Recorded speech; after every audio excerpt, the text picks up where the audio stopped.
Inside Towson Town Center, Apple Store employees made history. Thousands of Amazon workers in New York have voted to unionize. Starbucks workers fight to unionize, gaining traction across the country. For decades, union membership has been on the decline. Yet in the last few months, workers have had win after win in a surge of unionization unlike anything this country has seen since the Great Depression. A lot of it is concentrated amongst young workers, sometimes college-educated young workers, often working in sort of low-paying service sector jobs, so overworked, underpaid, overeducated workers.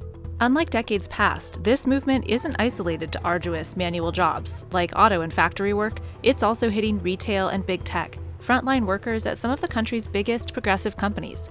There's now first-ever unions at some 200 Starbucks, an Apple Store, Amazon, Google, REI, Trader Joe's, Kickstarter, and a gaming division of Microsoft. Those are all places that nobody thought could be organized. Yet as union efforts take hold, these big companies are fighting back, hard. The CEOs of all of these big companies are horrified by what happened at Starbucks, and they're thinking, this is what we want to avoid at all costs. What started it all was really social media, getting the idea of unionizing. We talked to workers inside the unions forming at Starbucks and Apple and asked labor experts why now organizing is proving fruitful, not only at arduous workplaces like Amazon, but in the unlikely realms of retail and big tech.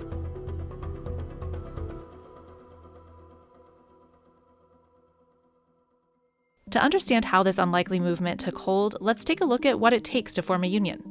When a group of employees decide they want to unionize, the first step is for them to collect their colleagues' signatures on authorization cards. Once they get at least 30% of workers to sign, employees file a petition for an election with the National Labor Relations Board. If the majority of employees vote for the union in the secret ballot election, it wins, although both sides have a week to file objections to how the election took place. Then it usually takes months or even years for both sides to negotiate in good faith and reach a first contract. The wave at Starbucks started in December with a store in Buffalo, New York, where workers voted 19-8 to join the large established Workers United Union. In one example of the benefits a big union can bring, Workers United has created a $1 million fund to support Starbucks workers who lose wages as a result of organizing activities. It has been very tense within our store. A lot of partners still do not feel safe from being terminated, and that goes for myself. The movement spread fast. Within 6 weeks, about 20 other stores filed for elections. 8 months later, about 40 elections have failed, but some 200 of Starbucks' 9,000 U.S. stores have unionized, including this one in Manhattan, where we met barista Laura Garza. I am necessary. I have been working here during the pandemic, and I am of value, so yes, we should start a union. Garza has been with Starbucks for 22 years and helped organize her New York store, which won its vote the same day as the Amazon Labor Union, the first official union at Amazon in the U.S. AMU! AMU! These movements are gaining traction amid what labor experts call a perfect storm. 4 decades of stagnant wages, a pandemic that's brought record profits for companies and frustration for workers, lots of jobs, not enough applicants, and a pro-union administration. In May, Garza and organizers from Amazon and elsewhere were invited to the White House to discuss their efforts with Vice President Harris and Secretary of Labor Marty Walsh. The next day, Secretary Walsh said in particular that Starbucks should just come to the table with its partners and work together to collaborate. 6 months after the first Starbucks win, Apple got its first union at one of its 270-plus U.S. stores. Workers at an Apple store in Towson, Maryland voted 65-33 to join the International Association of Machinists and Aerospace Workers in June. Tyra Reeder is one of them. Being part of a tech company this big, it's very easy to be intimidated and, come off as ungrateful, which is something that we want to make known that we are not ungrateful. We're doing this because we love our jobs. We're doing this because we see longevity at Apple. Unlike at Starbucks, the union movement at Apple has been slower. 3 other stores have taken steps to unionize, although one in Atlanta withdrew its election petition. It filed unfair labor charges with the NLRB, claiming Apple required workers to listen to anti-union messaging. Unfortunately, these union-busting campaigns do have an impact and they can scare people. And so in Atlanta, the Apple workers decided not to try to go for an election right at this moment. Sarah Steffens helps run the Communications Workers of America, a large union that helped organize the Atlanta store, and workers at Google. In March, Google fiber contractors in Kansas City held an NLRB election, becoming the first to officially unionize under what's known as the Alphabet Workers Union. Nearly 1,000 other Google workers have also signed cards to join the Alphabet Workers Union in what's called a minority union, meaning they haven't officially gone before the NLRB and held a vote. There's a lot of research that shows that most Americans want unions. They just don't want to go through this scary union busting process.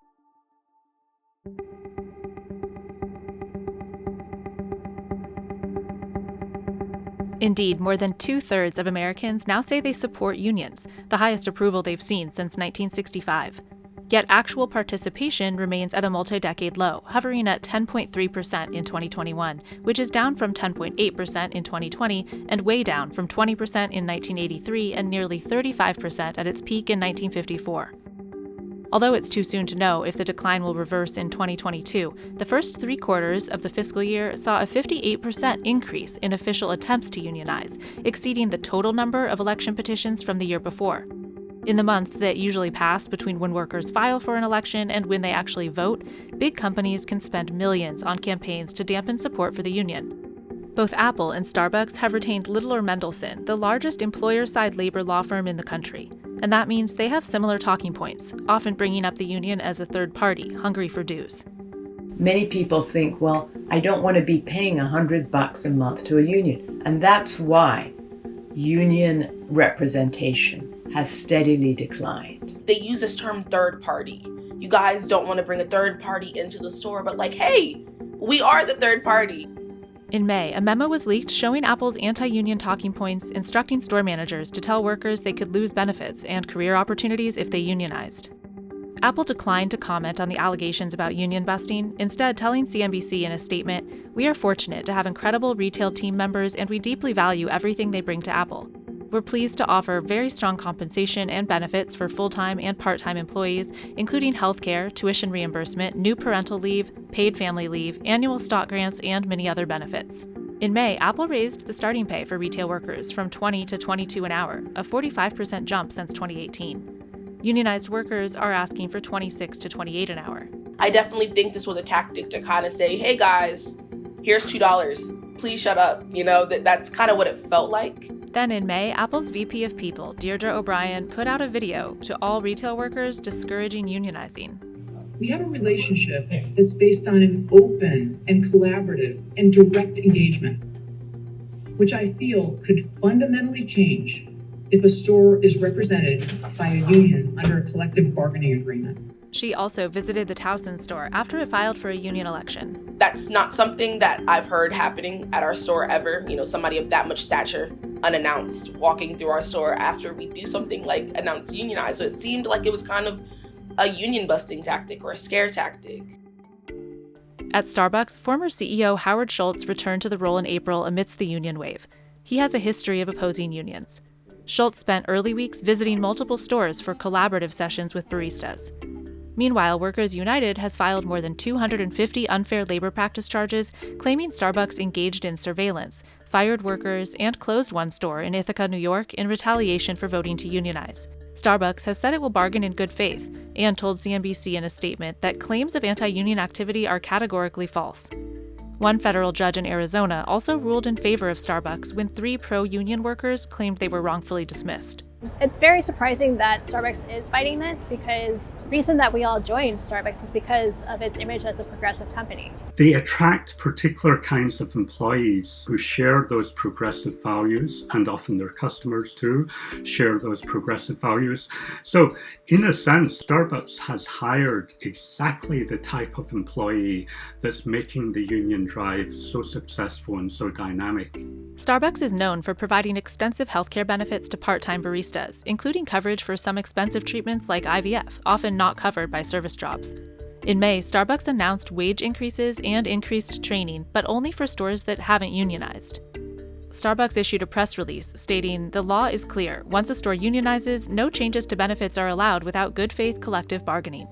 Google has also been accused of fighting back, with the NLRB finding it arguably violated labor law when it fired employees for speaking up. The Google fiber contractors also faced anti-union messaging in a letter from the contractor that said everyone will be stuck with the union and forced to pay dues. In a statement, Google told CNBC, "Our employees have protected labor rights that we support, and we've long had contracts with both union and non-union vendors. No one is treated differently whether they choose to join a union or not." If unions weren't effective for workers, companies wouldn't fight them so hard. They know that workers will make more money, first and foremost, when they organize and choose to join a union.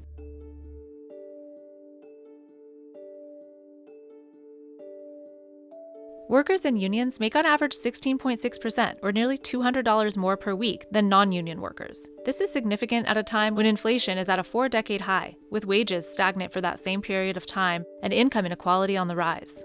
None of us make a livable wage. There are many partners at my store that have 2 to 3 jobs. But critics say the labor shortage gives power to workers whether or not they have a union. There are so many new jobs out there. My message is, there are people there who would hire you on a different schedule and probably at a higher rate of pay. Meanwhile, the pandemic brought a big boost for many of these companies. The last quarter of 2021 was Apple's biggest ever, with record revenue of nearly $124 billion. I don't think people realize how much money that is. I mean, for the amount of training we do and the amount of help that we provide and the amount of services that we provide customers, our current pay is just, it's not cutting it. At Apple, in addition to more pay, workers are asking for more time allotted for each customer they're fixing issues for, and better opportunities for career advancement, like moving into corporate jobs. My job is not just being a technical specialist. I'm a marriage counselor, I'm a therapist, I'm a punching bag sometimes. We are the line of defense for Apple. And even being technically retail, we're very skilled workers. We go through a lot of training. And sometimes we just don't feel as valued as we should. The high turnover rate of workers moving on to other opportunities, some experts say, is one reason unions don't always make sense in retail. The people who voted for the union now are probably going to be out in a year or even a few months. And you'll get this, a group of workers who haven't voted for the union, who are going to be having the dues taken out of their paychecks. At Starbucks, the union wants a boost to the current starting salary of $15 an hour, along with more staffing at what they say are understaffed stores and more say over their schedules. They also want improvements to benefits similar to what Apple workers want. We're going to be asking for more comprehensive mental health benefits as well. Working during a pandemic has been enormously stressful. Beyond improvements in their own stores, unionized workers at both Starbucks and Apple are also hoping their wins have ripple effects across industries that until now have seemed immune to organized action. I hope that we can be a resource and then be motivation for these other stores to unionize. Stand your ground, make your voice heard. Whether they want to listen or not, now they have to.